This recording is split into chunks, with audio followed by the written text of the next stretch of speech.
Bonjour ma douce amie. Tu m'interroges, troublée que tu me dis l'être par les différents mouvements sociaux, comme par leur répression, leur médiatisation, leurs interprétations, leurs différents impacts. Tu me demandes comment rester centré. Et si tu n'as pas su mettre d'autres adjectifs, ma douce amie, je dirais à ta place: comment rester optimiste, heureux de vivre et fier de représenter les forces d'amour de notre Créateur? Comment? Oui, Sandalphon. Simplement, ma douce amie, en prenant toi-même ta place, puisque toi, comme tous tes frères de la terre, vous ne vous êtes pas incarnés sans raison et sans avoir, comme cela vous a toujours été dit, votre part de participation à la poursuite de votre propre évolution en concourant à celle du monde lui-même, à celle de la planète Terre, planète où je suis moi-même le plus souvent intervenant. En clair, votre présence associée à vos actions et au déroulement des événements extérieurs, proches ou plus éloignés de votre lieu d'existence, forment un amalgame de conséquences qui vous affectent, qui vous orientent inconsciemment ou qui, de toutes les façons, auront inévitablement un impact sur votre fonctionnement. C'est ainsi que vous vous trouvez être manipulé, endoctriné, séparé de votre moi profond et entraîné à avoir des attitudes, des pensées et même des actions que votre conscience, dans l'impossibilité de s'exprimer, car étouffée, réprouverait. Il vous a toujours été dit de rester centré. Mais comprenez-vous ce que cela veut dire? C'est pourtant simple. Prendre du recul, analyser avec prudence, donc avec discernement et investigation, ce qui est dit, ce qui est commenté, ce qui est fait, ce qui vous est dit de faire, donc d'intégrer comme seule vérité, bonne pour vous, pour vos proches, pour vos enfants, pour la société des hommes de votre pays, de la nation,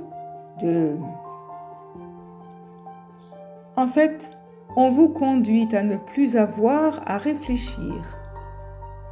Vous n'avez qu'à suivre l'injonction comme celle de vous faire vacciner, de vous faire pucer, de remplir le dossier X, de transmettre au plus tôt, car il en va de votre santé, votre dossier médical, etc. Les injonctions sont peu à peu transformées en assorties même d'une loi ou d'un décret, ou pire encore. Car vous verrez que la coercition se fera toujours plus forte et intrusive dans votre vie quotidienne, la rendant même insupportable aux yeux de beaucoup d'entre vous. Le monde que l'on vous prépare n'est pas celui qui vous permettra de rester serein ou même seulement de le devenir ou de le redevenir. Vois-tu, ma douce amie, tu as, toi, ta part de lanceur d'alerte. Tu as commencé dans l'ombre, donc sans médiatisation, à essayer de communiquer nos conseils par la publication de ton livre, par l'existence de ton site, maintenant par celle de ta page Facebook. Mais toi-même, tu te désespères de constater que tout devient plus sombre, à tes yeux tout du moins, et que tu en viendrais même à ne plus vouloir communiquer. Ce qui ne sera pas possible, ma douce amie, car c'est une partie de ta mission de communiquer, et même à peu de personnes au début. Ce n'est pas le nombre d'auditeurs qui importe, c'est plutôt leur propre aptitude à réceptionner correctement l'information et à la retransmettre tout aussi correctement. Ainsi, si ce monde que l'on vous prépare insidieusement ne vous convient pas, résistez. Mais résistez non par la violence, mais par l'action. Une action coordonnée, légale et d'importance. Je m'explique. Le bulletin de vote, s'il ne résout rien, est le premier et évident moyen d'expression, mais il en existe bien d'autres. Le milieu associatif, le milieu des artistes, des célébrités, celui des médias, encore dans la capacité de s'opposer aux tentatives de musellement, vos élus les plus proches, vos pétitions, la saisine des instances compétentes pour obtenir réparation ou pour mettre en cause l'État lui-même ou ses représentants, etc. Éduquez vos enfants, vos adolescents à discerner le vrai du faux, le double langage.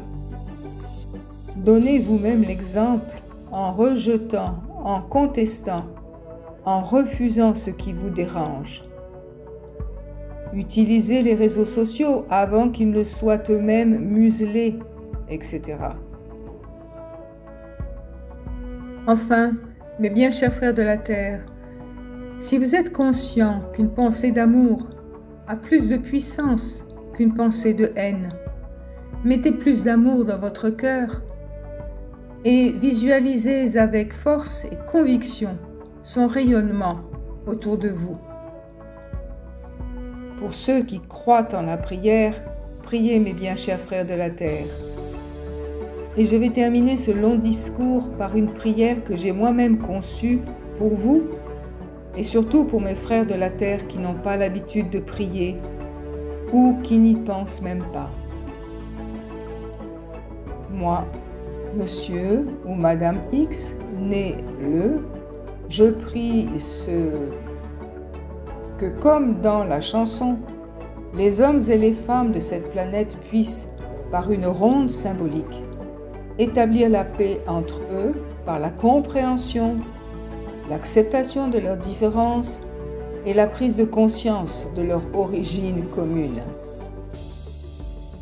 Je m'inscris moi-même par la pensée, par mes actions au quotidien, à l'élaboration de l'égalité, de la fraternité et de la paix universelle en ce 21e siècle.